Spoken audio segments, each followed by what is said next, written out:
Chapter number 5 निवास स्थान एवं कर दायित्व, residential status and tax liability.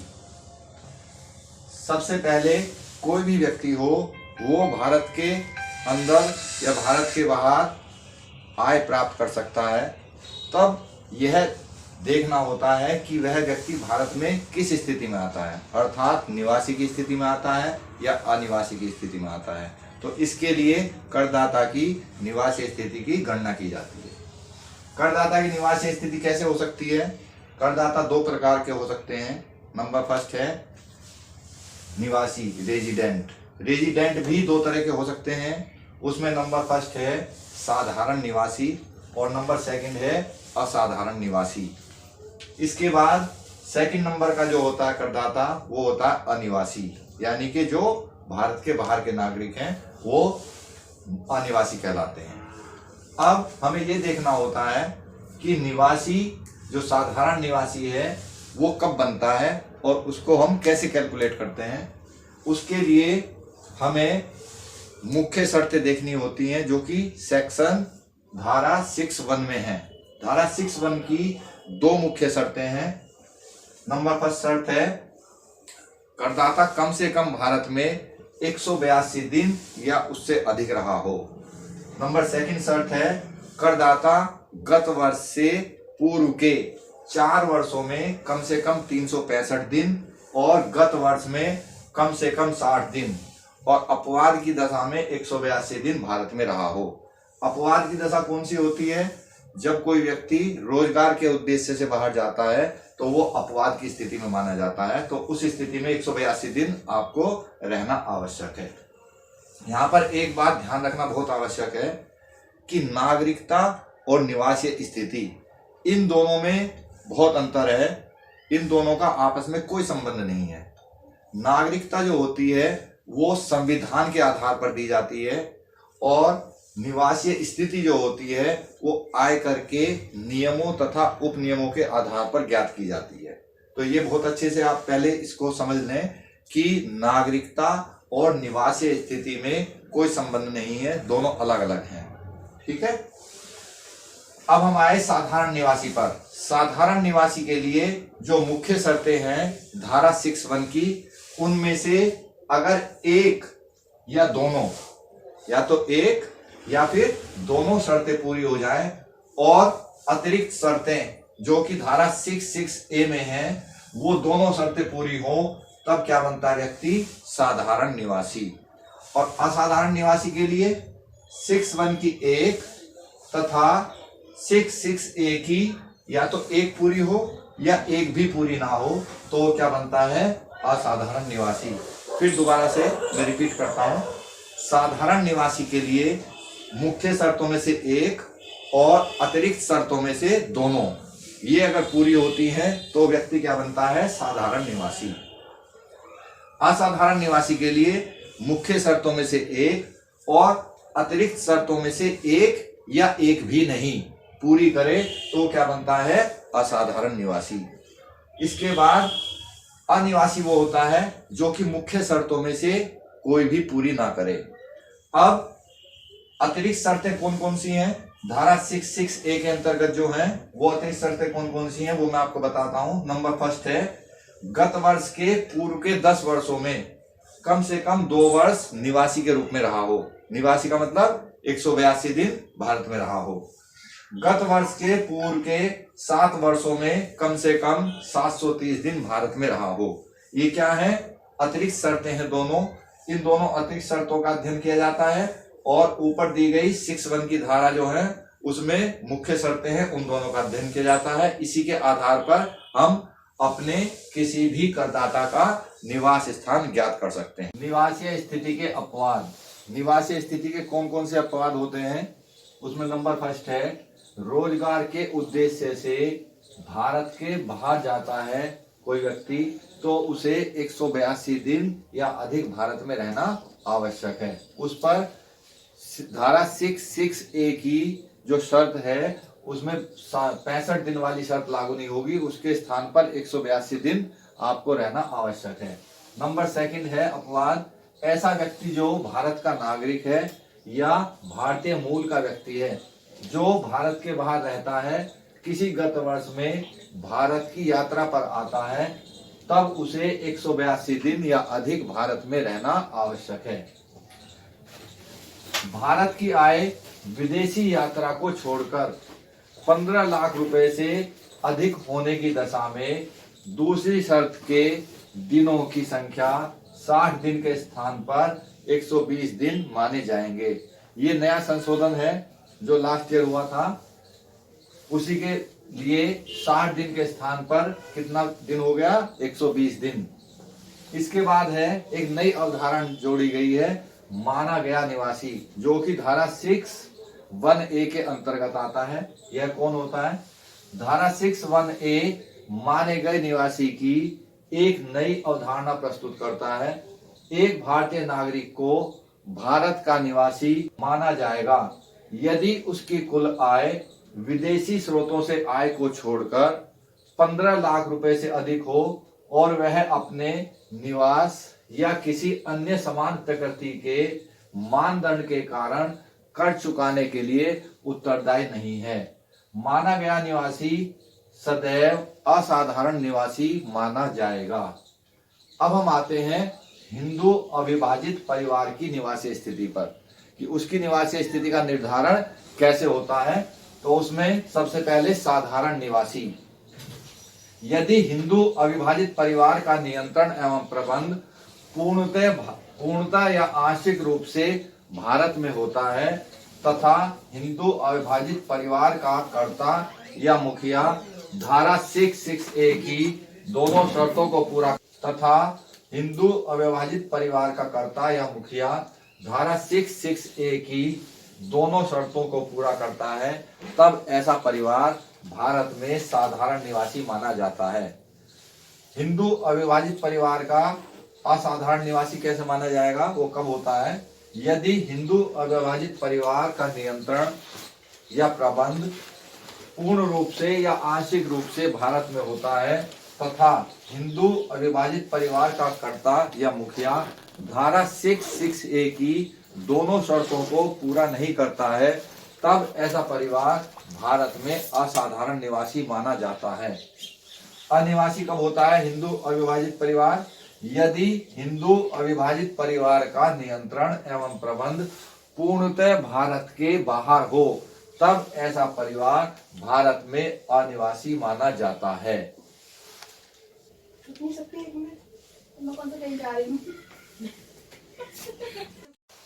Firm या व्यक्तियों के संघ की निवासी स्थिति, अर्थात फर्म या व्यक्तियों के संघ की निवासी स्थिति को हम कैसे निर्धारित करेंगे? निवासी कब बनती है फर्म या व्यक्तियों का संघ? यदि उसका नियंत्रण एवं प्रबंध पूर्ण रूप से भारत में संचालित होता है तथा इसे भारत से ही निर्देश दिए जाते हैं, तो ऐसी फर्म या व्यक्तियों का संघ भारत में निवासी माना जाता है। अनिवासी कब होता है? यदि उसका संपूर्ण नियंत्रण एवं प्रबंध भारत के बाहर हो, तब फर्म या व्यक्तियों के संघ को भारत में अनिवासी माना जाता है। अब हम बात करते हैं कंपनी की निवासी स्थिति की। इसमें कंपनी कब निवासी मानी जाती है? यदि कोई कंपनी भारतीय कंपनी हो या कोई अन्य कंपनी हो जिसका प्रभावी प्रबंध भारत में स्थित हो, निवासी कंपनी मानी जाएगी। अनिवासी कंपनी कब मानी जाती है? यदि कोई कंपनी ना तो भारतीय कंपनी है और ना ही उसका प्रभावी प्रबंध भारत में स्थित है, तब उसे अनिवासी माना जाता है। ये बुक है जो मेरे द्वारा लिखी गई है, इसका चैप्टर नंबर 5, ठीक उसके मैं क्वेश्चन आपको सोल्व कराऊंगा। तो उसका पहला क्वेश्चन है जो मैंने इस बुक से सोल्व किया है, आप उसे देखिए।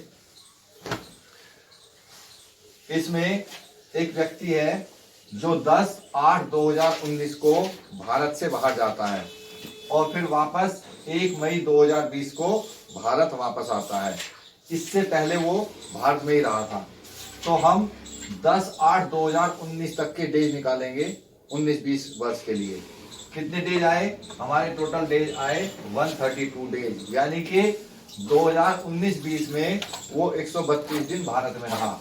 ऐसे ही हम 20-21 के डेज निकालेंगे।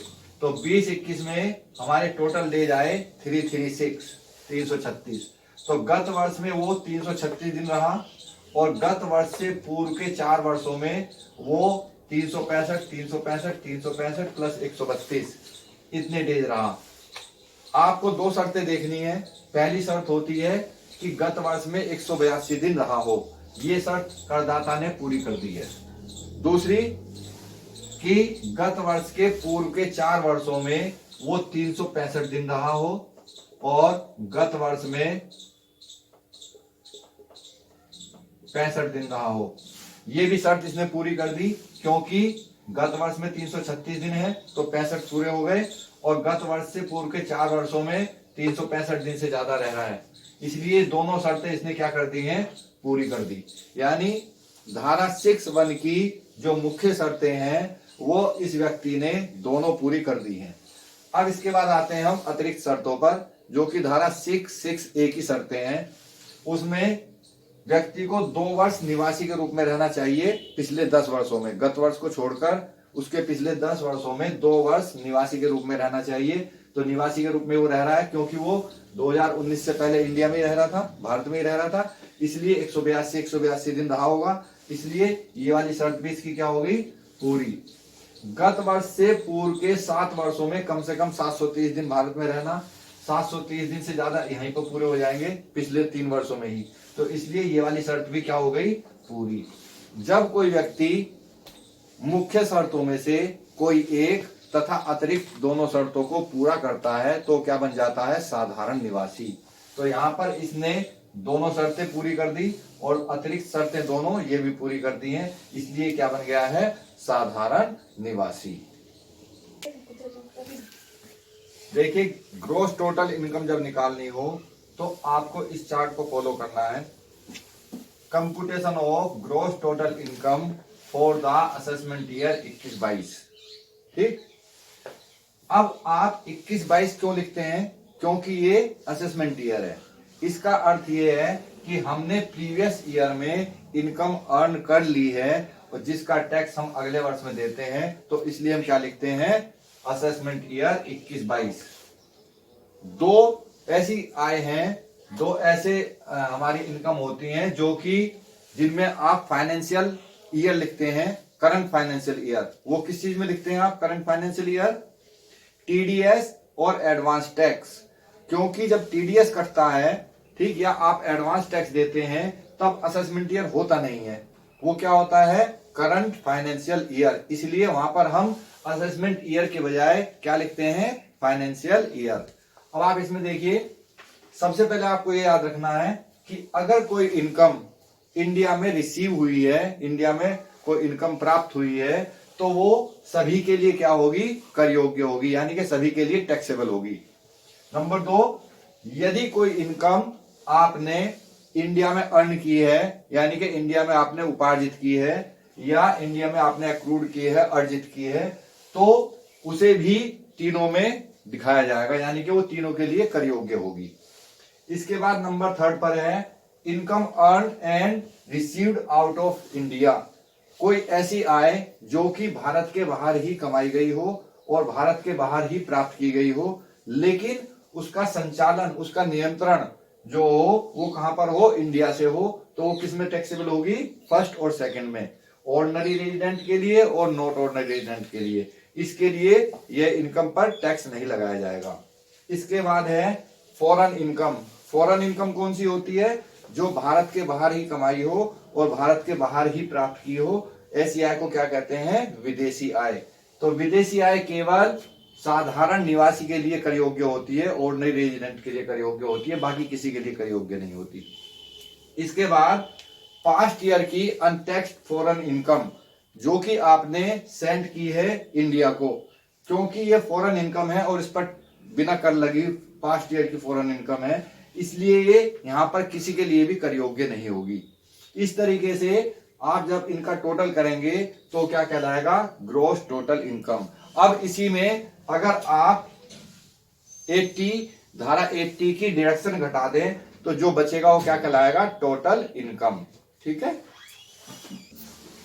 देखिए बुक का क्वेश्चन नंबर 8 है, मैंने उसको सोल्व किया है, आपको समझाता हूं। सबसे पहले है income from net salary received in India, यानी कि भारत में जो हम वेतन प्राप्त कर रहे हैं वो भी शुद्ध वेतन। अगर ये वेतन के साथ नेट शब्द नहीं लगा होता, शुद्ध शब्द नहीं लगा होता, तब आपको इसमें से पहले स्टैंडर्ड डिडक्शन माइनस करना होता। अब क्योंकि इसके साथ नेट शब्द लगा हुआ है, इसलिए हम इसमें से स्टैंडर्ड डिडक्शन माइनस नहीं करेंगे। डायरेक्ट हम क्या लिखेंगे, जितनी इनकम हुई है उसको लिखेंगे, जैसे 28,000, 28,000 और 28,000। क्योंकि भारत में प्राप्त वेतन सभी के लिए क्या होता है, कर योग्य होता है, इसलिए हमने सभी कॉलम में लिख दिया है। इसके बाद income from property situated in London, London में स्थित संपत्ति से आय। अब लंदन क्या है, विदेश, क्योंकि लंदन विदेश में स्थित है, इसलिए ये क्या माना जाएगा, विदेशी आय। और विदेशी आय किसके लिए टैक्सेबल होती है, केवल फर्स्ट वाले कॉलम के लिए, यानी कि साधारण निवासी के लिए। इसके लिए टैक्सेबल नहीं होगी, इसके लिए टैक्सेबल नहीं होगी। इसके बाद आता है profits of business of Kanpur, Kanpur के व्यवसाय के लाभ। क्योंकि कानपुर इंडिया में है, इसका मतलब ये हुआ कि आपने इंडिया के व्यापार से लाभ कमाया। तो जब हमने इंडिया में अर्जित किया तो ये किसके लिए लागू होगा, तीनों के लिए लागू होगा, इसलिए हमने तीनों में अमाउंट लिख दिया, 35,000, 35,000 और 35,000। इसके बाद है profits of business of London controlled by India, ये विदेश का लाभ है, विदेश के व्यापार का लाभ, किंतु ये भारत से क्या होता है, नियंत्रित, इसलिए किसमें लिखा जाएगा, केवल दो कॉलम में, ओआर में और एनओआर में। एनआर में ये टैक्सेबल नहीं होगा। इसके बाद है income from salary in Japan, Japan में वेतन से आय। जापान में जो वेतन से आय है वो कैसी आय है, विदेशी आय। तो ये किसके लिए लागू होगी, केवल फर्स्ट वाले के लिए 1 लाख, ना इसमें आएगी सेकंड वाले में, ना ही थर्ड वाले में। अब हम इन तीनों का टोटल करेंगे, तो टोटल करके हमने क्या निकाला, ग्रॉस टोटल इनकम। अगर इसी में आपसे आगे टोटल इनकम पूछी जाए तो आपको क्या करना है, यहां पर आपको लेस कर देना है, लेस डिडक्शन अंडर सेक्शन 80। जो भी 80 की डिडक्शन होंगी वो इसमें लेस कर दी जाएंगी, उसके बाद जो बचेगा वो क्या कहलाएगा, आपका टोटल इनकम।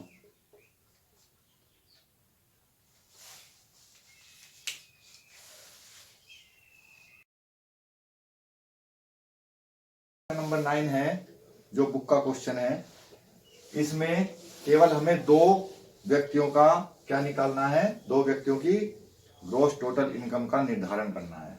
वो कौन से व्यक्ति हैं, क्वेश्चन में दिया हुआ है साधारण निवासी और अनिवासी, इसलिए हमने बीच वाला कॉलम असाधारण निवासी का नहीं बनाया है। केवल हमें 2 कॉलम बनाने हैं, एक ऑर्डिनरी रेजिडेंट और एक नॉन रेजिडेंट। इसमें पहला पॉइंट है आपका income from property in London, यानी कि लंदन में संपत्ति से आय। अब क्योंकि ये विदेशी आय है, इसलिए ये केवल साधारण निवासी के लिए कर योग्य होगी, तो इसलिए हमने कहां पर लिखा है, साधारण निवासी में लिख दिया और अनिवासी में नहीं लिखा है। ठीक, इसके बाद है आपका net salary received in India, क्योंकि ये इंडिया में प्राप्त हुई है तो ये तीनों के लिए क्या होती है, कर योग्य होती है। तो हमने दोनों में इसको क्या कर दिया, साधारण निवासी और अनिवासी दोनों के लिए हमने इसको लिख दिया है। तीसरे नंबर पर है profit from business in London controlled by India, ये बिजनेस का है, लंदन के बिजनेस का प्रॉफिट है जो कि भारत से नियंत्रित होता है। ये 2 साधारण निवासी और असाधारण निवासी के लिए कर योग्य होता है, अनिवासी के लिए कर योग्य नहीं होता है, इसलिए हमने इसको कहां लिखा है, केवल साधारण निवासी में। इसके बाद है आपका प्रॉफिट फ्रॉम कानपुर बिजनेस, जो कानपुर का बिजनेस है उससे हमें क्या हुआ, लाभ हुआ, क्योंकि कानपुर इंडिया में है, ये क्या हुई, भारत की आय हुई। तो भारत से कमाई गई आय सभी के लिए कर योग्य है, इसलिए हमने दोनों में लिख दिया है। इसके बाद agriculture income in India, Bharat की कृषि आय कर मुक्त होती है, इसलिए उसको हमने क्या किया है, एग्जेम्प्ट। इसके बाद है डिविडेंड फ्रॉम इंडियन कंपनी, भारतीय कंपनी से प्राप्त लाभांश, ये क्या होता है, ये कर योग्य हो गया है, इसलिए हमने इसको क्या कर दिया है, दोनों में लिख दिया है। अब हमने इनका टोटल किया तो हमारे पास जो टोटल निकल के आया वो साधारण निवासी का ग्रॉस टोटल इनकम आई है 6,02,000 और अनिवासी की 3,74,000। इस तरीके से क्वेश्चन पूरा हो गया। कमेंट्स करके आप अपनी क्वेरी को सोल्व कर सकते हैं, अपनी क्वेरी पूछ सकते हैं, ठीक। और से इसको वीडियो को ज़्यादा से ज़्यादा शेयर करें, सब्सक्राइब करें, जिससे कि सभी के पास ये पहुंचे और आगे अपने जो भी क्वेरीज हो वो कमेंट करके पूछते रहें। थैंक